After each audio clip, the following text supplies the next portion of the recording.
sejatinya Gusti iki sapa? Sebetulnya kita percaya bahwa hidup itu sebetulnya kan laku. Nah, kalau kita udah meyakini bahwa itu laku, berarti banyak orang yang beranggapan bahwa ketika masuk dunia spiritual pasti bisa supranatural. Itu memang ditempa mulai dari perkenalan itu dari Purwo, lalu Madya, lalu Sono.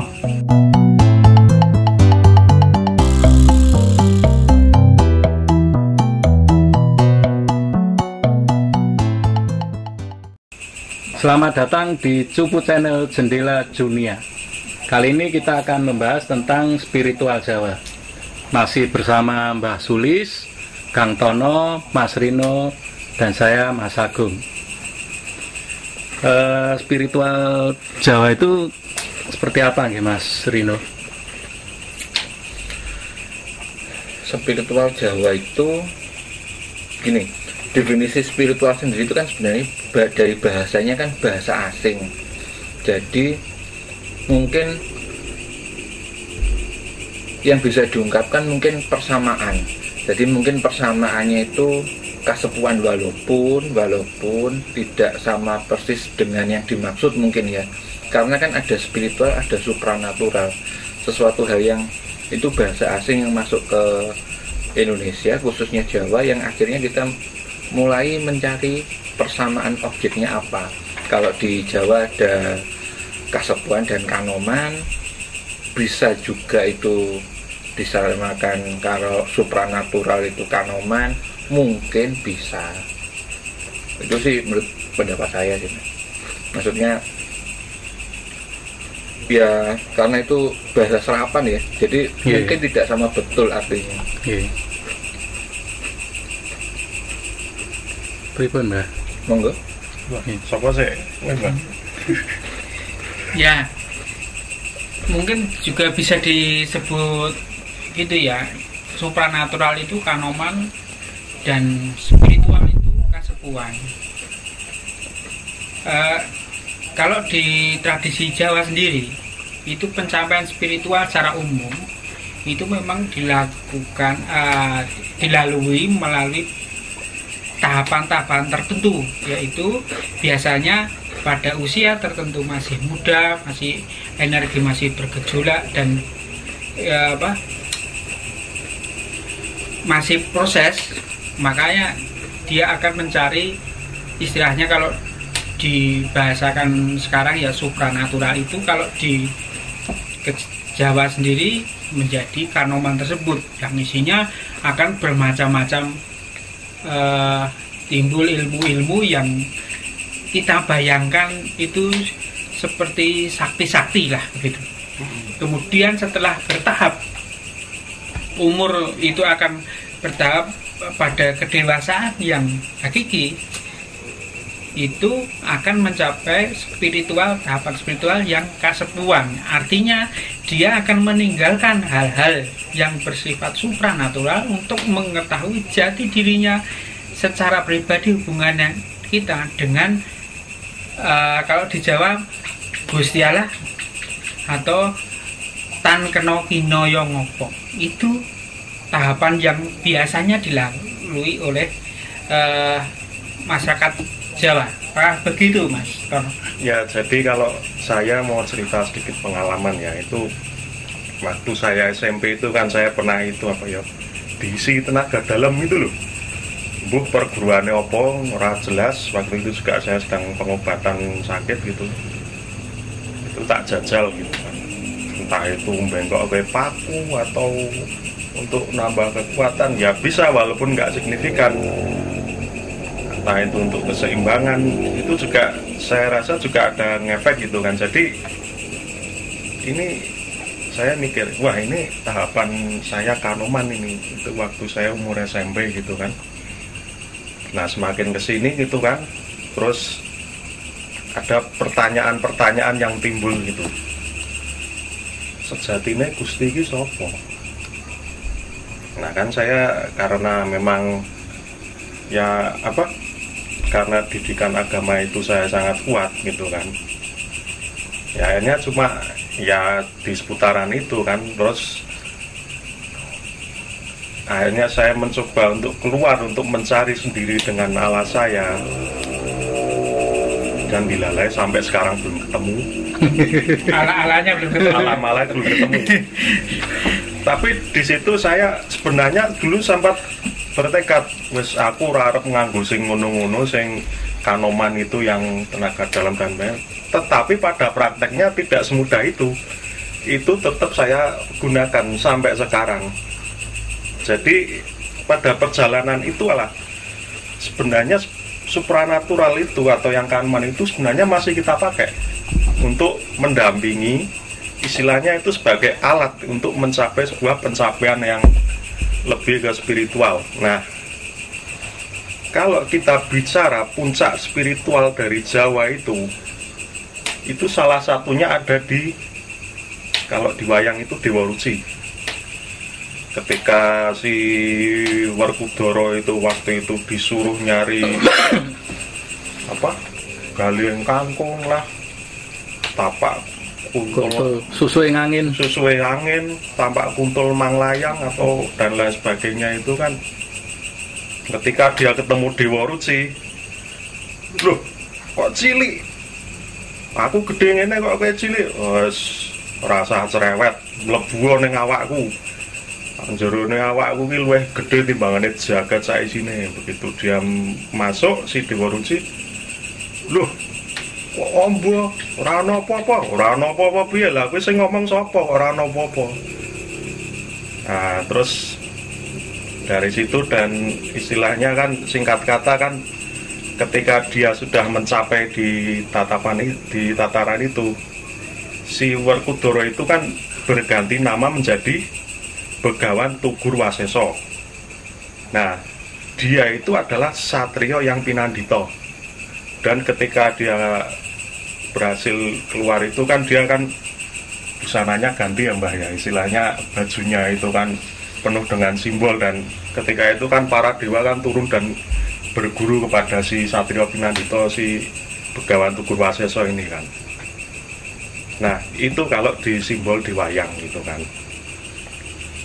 Nah, cuma kan kembali lagi kan istilahnya pada aplikasinya itu kan, jadi para istilahnya para ngaluhur, para istilah winasis zaman dulu itu cuma memberi simbol-simbol secara garis besar, ancer-ancernya begini. Nah, saiki lelakune kepiye gitu lah. Mungkin Mas Agung bisa nganu. Ya, kalau menurut saya sih spiritual ya Jawa itu kan dominan sekali spiritualnya, karena kan sebetulnya kita percaya bahwa hidup itu sebetulnya kan laku. Nah, kalau kita udah meyakini bahwa itu laku, berarti perjalanan kehidupan kita itu adalah perjalanan spiritual. Jadi nggak lepas dari, selalu tidak akan lepas dari spiritual. Nah, itu mewarnai dalam budaya. Jadi ya seperti di episode yang lalu saya bilang bahwa manusia Jawa itu kan paling banyak berdoa, ya itu karena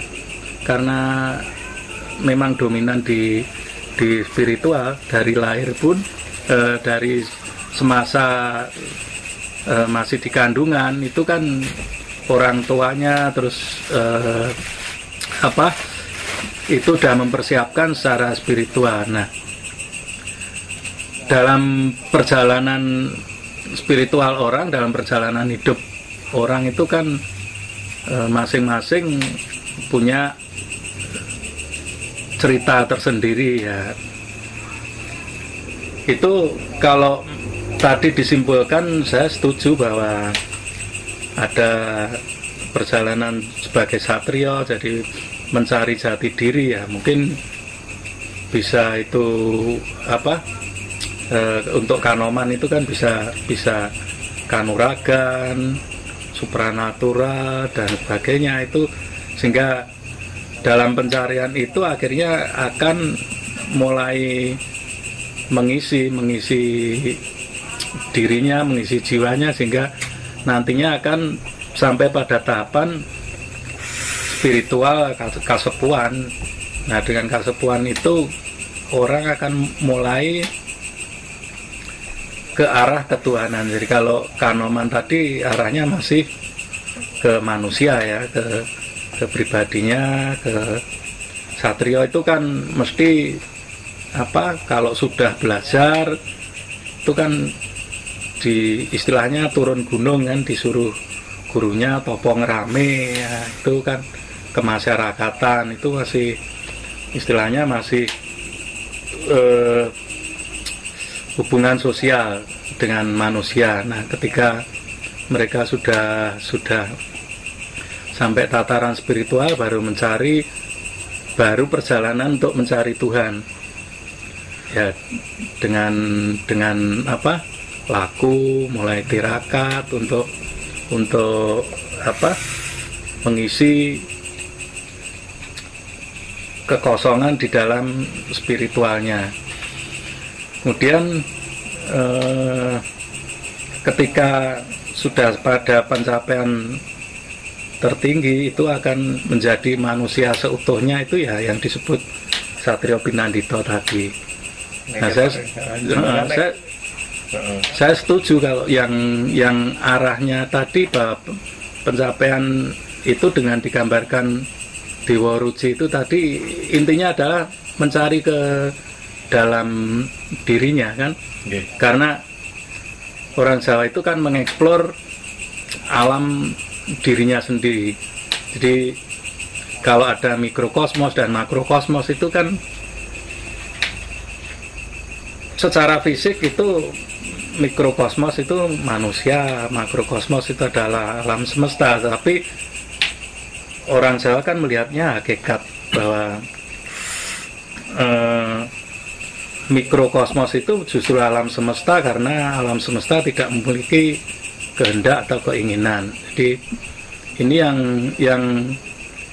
yang digambarkan atau disebut sebagai Kawula dan Gusti itu, ketika itu antara siapa yang menguasai dan siapa yang dikuasai, seperti itu. Nambahi, entah ini nambahi, entah ini malah jadi semacam pemikiran baru. Jadi ada fenomena yang menarik tentang supranatural dan spiritual, atau Kanoman dan kasepuan. Banyak orang yang beranggapan bahwa ketika masuk dunia spiritual pasti bisa supranatural, atau banyak yang masuk ke kasepuan itu pasti lewat jalan Kanoman.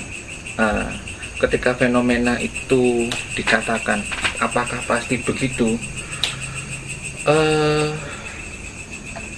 walaupun ini bukan kesimpulan yang pasti begitu, tapi untuk sementara dari hal yang saya tahu dan saya teliti, umumnya begitu.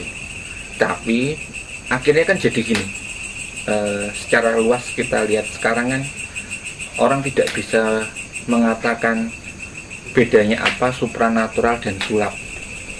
Nah, ketika tidak bisa membedakan beda supranatural dan sulap, akhirnya kan ketika dikerucutkan ke arah spiritual atau kasepuan, itu jadinya dalam tanda kutip jadi rancu gitu. Sebab ketika kita bicara memang supranatural, itu nanti hubungannya sama spiritual. Ketika kita bicara Kanoman pun itu nanti ujungnya ke kasepuan. Ya, saya setuju itu. Yeah. Tapi ketika kita bicara sulap itu adalah sebuah trik manipulatif yang tidak berhubungan sama sekali dengan spiritual. Sulap itu berdiri sendiri. Sulap itu kan beda, Mas. Iya, itu yang namanya sulap itu pasti trik. Iya. Pasti trik. Nah, ya, jadi trik itu semacam ketika kita ngomong bela diri sendiri itu kan sebenarnya sebuah ajaran dalam tanda kutip trik yang digunakan untuk menguasai musuhnya. Jadi jurus dan segala macam itu kan dilatih untuk itu sebenarnya. Iya, tapi itu nggak nyambung kalau Iya, memang. dia Iya. gitu. Jadi sebenarnya kalau trik, kita bicara trik atau bahasa lainnya sulap itu kan pengaruhnya sama ego untuk menguasai orang lain. Nah, sedangkan supranatural atau kanuragan sendiri walaupun kadang sifatnya untuk menjadi tinggi dari orang lain, itu kadang dia tidak bisa begitu karena diredam sisi spiritualnya.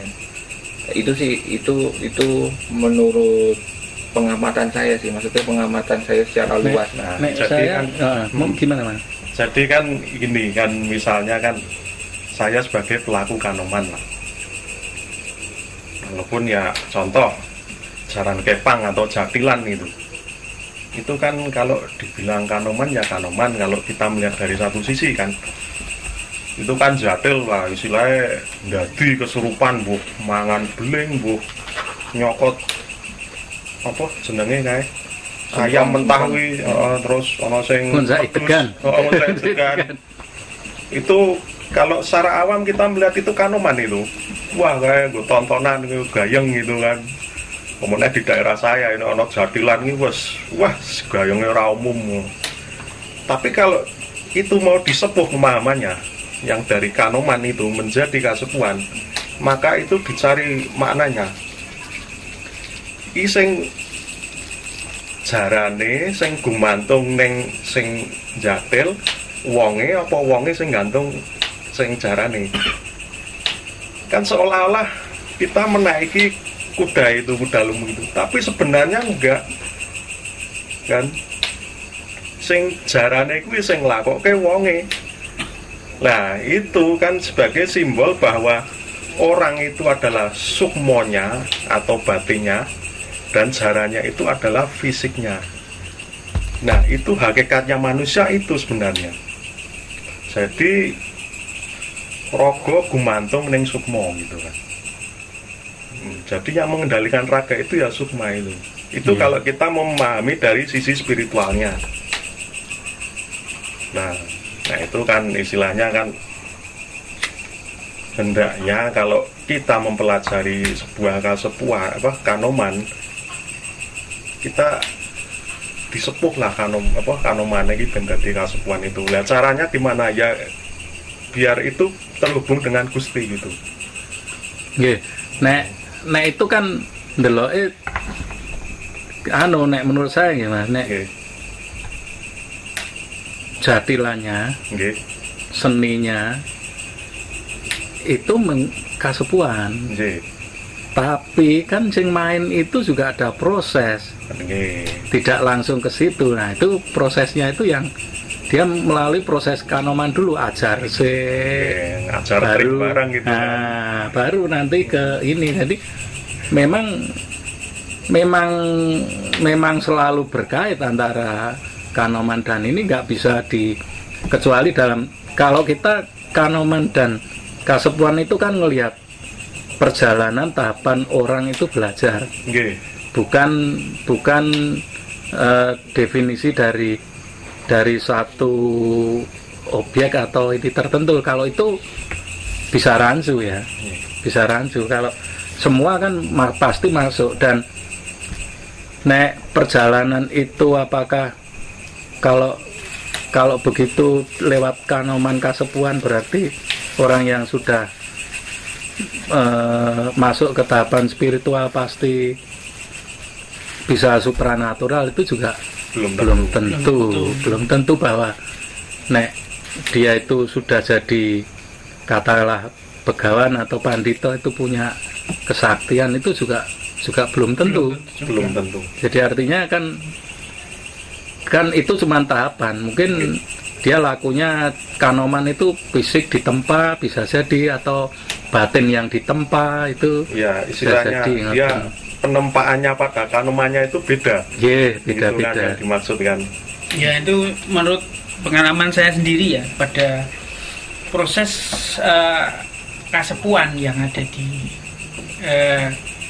saya ngomongnya gimana ya, di aliran saya katakan gitu dah secara gampangnya, itu memang ditempa mulai dari perkenalan itu dari Purwo, lalu Madya, lalu Sono.